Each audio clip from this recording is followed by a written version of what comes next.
नमस्कार, मैं हूं सोनू पांडे। आप देख रहे हैं मेट्रो न्यूज। बिहार लोक सेवा आयोग की परीक्षा जो 68वें परीक्षा थी, उस परीक्षा में जो है नालंदा के लाल जो है शहजाद अंजुम ने एक सफलता हासिल की है और उन्होंने 258वां रैंक लाकर नालंदा जिला का जो है वो नाम रोशन किए हैं।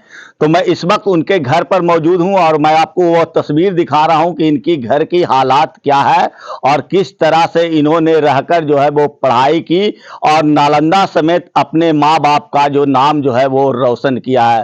तो शहजाद अंजुम जी, मेट्रो न्यूज में आपका स्वागत है। जी सर, आपका बहुत स्वागत है। कैसे कैसे पढ़ाई में क्या दिक्कतें आई, कैसे आप यहाँ तक पहुँचे हैं?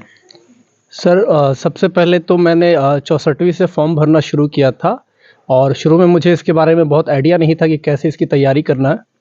तो मोहल्ले में एक है मामा है, नजमी मामा, उन्होंने मुझे इसके बारे में आइडिया दिया कि किस तरह से तैयारी करना है और उन्होंने शुरू की जो गाइडेंस है उन्होंने ही दी थी। फिर धीरे धीरे मैं जो है 64वीं और 65वीं और मतलब लगातार 3-4 बार मुझे असफलता मिली। 4 नंबर, कभी 6 नंबर, कभी 1 नंबर से मैं जो है पीटी क्लियर नहीं कर पाया, लेकिन 68वीं पीटी में मैं जो है क्लियर कर पाया और फिर मेंस और इंटरव्यू में क्लियर कर पाया और आज मैं 258वां रैंक प्राप्त करूँ। कौन सा पद दिया गया आपको? मुझे SC/ST कल्याण पदाधिकारी का पद पे चयनित किया गया है। क्या क्या दिक्कतें आई इस पढ़ाई के दौरान? कहाँ से आपकी परवरिश हुई? पहले कहाँ से आपने शिक्षा ग्रहण किया था? सर मेरी पढ़ाई जो है इंटर तक जो है सोगरा हाई स्कूल +2 में हुई है और ग्रेजुएशन मैंने नालंदा कॉलेज से किया है, BCA में कंप्यूटर साइंस में, और MCA की डिग्री मैंने जो है JNU जयपुर से ली है सर।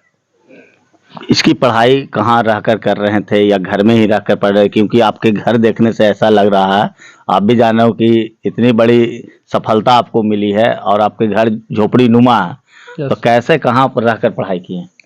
सर मैंने यहाँ पे सेल्फ स्टडी ऑनलाइन से की है, काफ़ी हद तक पीटी की तैयारी मैंने ऑनलाइन की है और मैं यहाँ पे विकास कोचिंग एक है IS, वहाँ क्लास होती थी तो वहाँ मैंने पढ़ाया है पीटी का पढ़ाई, तो उससे भी मेरा काफ़ी नॉलेज हुआ है। और उसके बाद मैं पटना में हज भवन कोचिंग के जो है मार्गदर्शन में मैंने मेंस और इंटरव्यू की तैयारी की है। क्या कुछ कहना चाह रहे हैं लोगों को? कैसे मतलब आपने जो पढ़ाई करके इतनी बड़ी जो हासिल की है मुकाम को, तो लोगों को क्या संदेश देना चाहते हैं? सर मैं लोगों को ये संदेश देना चाहूँगा कि आप शिक्षा जो है उसको जो है हथियार बनाइए, उसको अब हासिल कीजिए और कोई भी कम्पिटिटिव एग्ज़ाम की अगर तैयारी कर रहे हैं तो सबसे पहले टारगेट सेट कर लीजिए कि क्या पढ़ना है आपको, कैसे पढ़ना है। और मेरा रणनीति यह था कि मैं प्रत्येक दिन रात में एक टारगेट बना लेता था और उसको मैं पूरा करता था और फिर धीरे धीरे जब मुझे डेली का डेली टारगेट जब पूरा करने में कभी दिक्कत हुआ तो मैंने फिर वीकली टारगेट बनाना शुरू किया और उसको फिर मैं पूरा करता गया, तो मुझे पता चलता गया कि कहाँ कहाँ पे मैं काम कर रहा हूँ और कहाँ कहाँ पे मैं लैग कर रहा हूँ। और फिर मुझे हज भवन में और भी अच्छे दोस्त मिले, उनके गाइडेंस से भी मुझे बहुत रास्ता मिला है। अम्मी का योगदान कैसा रहा? अम्मी ने तो पूरे सफ़र में जो है धैर्य का दामन रखा। पिताजी के डेथ होने के बाद वो जो है पूरी तरह से अपने आप को संभाल के रखी और उन्होंने हमेशा मुझे पॉजिटिव दिया। यहाँ तक कि अभी केंद्रीय विद्यालय की परीक्षा में मेरा 1 नंबर से मेरा नहीं हुआ था, तो उसके बाद भी उन्होंने मुझे कहा कि घबराने की कोई बात नहीं है, तुमको लगे रहना है, हम लोग हैं तुम्हारे साथ। लेकिन पढ़ाई के साथ साथ आप जॉब भी कर रहे थे 10+2 स्कूल में? जी सर, ये अभी हाल फिलहाल चयनित हुआ हूँ मैं सर, कुंडवा पर हाई स्कूल जो है कंगरसराय में पिछले 1 महीने से चयनित। उससे पहले मैं प्राइवेट स्कूल और एक कोचिंग है बिहार शरीफ में, सेमिनरी क्लासेस नाम से चलती है भैंसासुर में, टेलीफोन एक्सचेंज के पास, वहाँ पे मैं पिछले 6 सालों से पढ़ा रहा हूँ। क्या कुछ, कितने भाई हैं, कितनी बहन है और क्या क्या भाई लोग और क्या कर रहे हैं? कुल मिला के मुझे 5 भाई हैं सर और 2 बहन है। मेरे बाद वाला भाई अभी पढ़ाई कर रहा है, ग्रेजुएशन उसका हो गया, तैयारी कर रहा है वो अभी। उसके बाद वाला जो है हैदराबाद में जॉब कर रहा है और उसके बाद जो है वो अभी तैयारी कर रहा है वो भी IIT के लिए। छोटा वाला सर उड़ीसा से पढ़ाई कर रहा है अपना डिप्लोमा का।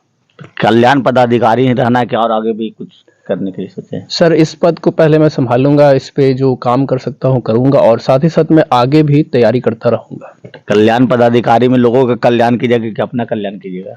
सर इसमें एससी एसटी के कल्याण के लिए स्पेशली मुझे चयनित किया गया है, तो मैं ये भारत का एक सबसे वंचित वर्ग है, तो इनके बारे में जो भी सरकारी योजनाओं हैं, जैसे छात्रावास है, छात्रवृत्ति है, तो उसका उन लोगों को पहुंचाने की भरपूर कोशिश की जाएगी। तो ये थे शहजाद अंजुम जी, जिन्होंने 298वां रैंक लाकर नालंदा जिला, और ये नालंदा जिला के बिहार शरीफ के खनका मोहल्ले से आते हैं और यह एक मुस्लिम परिवार से हैं, लेकिन इन्होंने शिक्षा को कभी पीछे छोड़ने की बात नहीं सोची थी और लगातार ये दिन रात जो है वो प्रयास करते रहते थे। और इसमें इनका जो अम्मी हैं उनका एक बहुत बड़ा योगदान रहा, क्योंकि इनके पिताजी के देहांत होने के बावजूद भी वो काफ़ी कुछ पढ़ाई के लिए लगातार इनका साथ मिलता रहा है, और जहाँ भी इनको दिक्कतें आई तो हमेशा इनकी मम्मी जो है इनका सहयोग की है। तो मैं उनके मम्मी से भी बात करूंगा कि आज उन्हें कैसा लग रहा है। और यहाँ पर देखने को ये भी लग रहा है कि यहाँ पर जैसे ही ये पहुँचे हैं, सभी लोगों ने यहाँ पर मिलकर जो पहले उन्हें मुंह में मिठाई खिलाकर जो है उनका स्वागत किया है, और यहाँ के वार्ड पार्षद जो है उन्होंने गुलदस्ता भेंट कर जो है उन्हें शुभकामनाएं दी है। शहजाद अंजुम के साथ सफ़र मेरा ठीक ही रहा। हम मतलब कि स्ट्रगल लाइफ रहा मेरा। 9 साल तक जॉब ख़त्म हो गई। 9 साल तो जॉब मिली ही नहीं, लेकिन अब जॉब मिली है तो चिड़िया निकल गई हाथ से, कामयाबी पर वो आ गए। तो खैर कोई बात नहीं है, हमने स्ट्रगल किया, बहुत मेहनत किया, कड़ी लगन से बच्चों को पढ़ाया। और मेरी यही ख्वाहिश रही कि सारे बच्चे पढ़े लिखे कामयाब हो। और तालीम ही एक ऐसा सफ़र है जिससे बच्चे कामयाब हो सकते हैं। और हम ये चाहते हैं कि मेरे और भी जो बच्चे वो भी इसी तरह से बुलंदी पर रहें, आगे बढ़ें, प्रवास करें। हम ये चाहते हैं, हम नहीं खाएंगे, हम नमक रोटी खाएंगे, लेकिन बच्चे को आगे पढ़ाएंगे। हम 9 साल में इतना स्ट्रगल किया कि हम आपको बताने के लायक नहीं कि हमने क्या क्या नहीं सहा, क्या क्या नहीं दो लोगों से सुना। तो हम बताने के लायक नहीं, क्या कितना बताएं, कितनों की बताएं, बताने के लायक नहीं। हम बहुत अपने दिल में पी गए और अपने सीने में जब्त कर लिया सारे लोगों की बातों को। लेकिन हमने कहा जो जो बोल रहा बोलने दे, हम बच्चों को पढ़ाएंगे। अपने बच्चे लोगों को भी सहारा दिया कि बेटा तुमको आगे बढ़ना, पढ़ना है। और सारी चीज़ों का बंटवारा होता है, लेकिन तालीम का कोई बंटवारा नहीं, एजुकेशन का कहीं पर बंटवारा नहीं हुआ। एक भाई डॉक्टर रहता है, एक भाई इंजीनियर रहता है, दूसरा भाई ठेला भी चलाता है। तो तालीम ही ऐसी चीज़ है जो बच्चे को आगे बढ़ाती। और नहीं पढ़ोगे तो कामयाबी नहीं मिलेगी, क्या करोगे। हम लोग तो पहले ज़माने के पढ़े, पहले ज़माना के आज से 40 साल पहले, 50 साल पहले हम लोग पढ़े हैं। हम लोग के गार्जियन लोग कभी ना कहीं ना पढ़ो, लड़की हो नहीं पढ़, लेकिन हम लोग, अब पापा ने मेरे पढ़ाए। मेरे पापा खुद एक मदरसा जिजिया के टीचर थे। इनके नाना जो सैयद इकबाल अहमद, तो हम लोग को वो पढ़ाते रहे। 81 का जो दंगा था उसमें भी हम लोग पढ़े, स्कूल गर्ल हाई स्कूल में पढ़ते थे। और 83 में हमने मैट्रिक पास किया। उस ज़माने से लगे रहे, पढ़ते रहे, आगे बढ़ते रहे, यहाँ तक कि बीएड के। और शफ़ी साहब जो सोगरा कॉलेज के नामी सेक्रेटरी थे, संचालक थे, उनका हम लोग के साथ बहुत योगदान रहा है। उन्होंने हम लोगों को तालीम में आगे बढ़ा। कि मेरे अब्बा को तो पैसा साल भर तक तो मदरसा जिजिया की क्या मुशारा था, साल भर तक मिलता ही नहीं, लेकिन उन्होंने हम लोग के साथ बहुत ही अच्छा रिश्ता रखा। एक फुफ्फा होने के नाते तो वो बहुत अच्छा रिश्ता रखा हम लोग के साथ, उन्हीं का योगदान रहा। इस बार आपके चौखट पर तो 2-2 खुशियां एक साथ आई इसी महीने हाँ, में। ये 2-2 खुशियाँ भी आई, ये भी लोगों की दुआ ही थी। हम तो परेशान हो गए थे, हम लोग नाउम्मीद हो गए थे कि ना होगा क्या होगा। लेकिन ऊपर वाले को तो सब पता है कि किसके साथ क्या होने वाला है, औरों को तो ना पता होता, लेकिन ऊपर वाले को सब पता। आज ऊपर वाले ने 2-2 खुशियाँ दे दी है।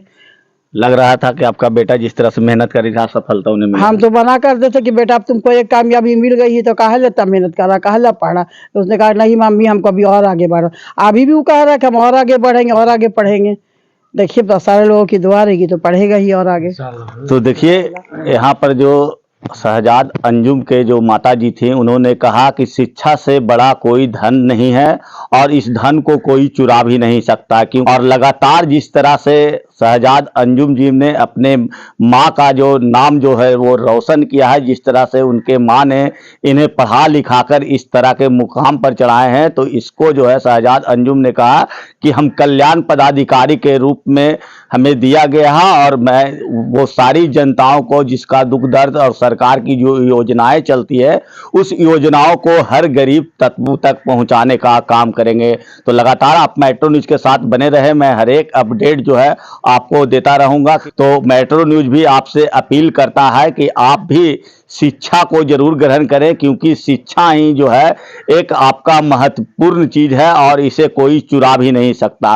तो आप हमारे चैनल मेट्रो न्यूज नालंदा को अगर यूट्यूब के माध्यम से देख रहे हैं तो सब्सक्राइब करना ना भूलें। अगर वीडियो फेसबुक के माध्यम से देख रहे हैं तो लाइक शेयर कमेंट जरूर करें। धन्यवाद।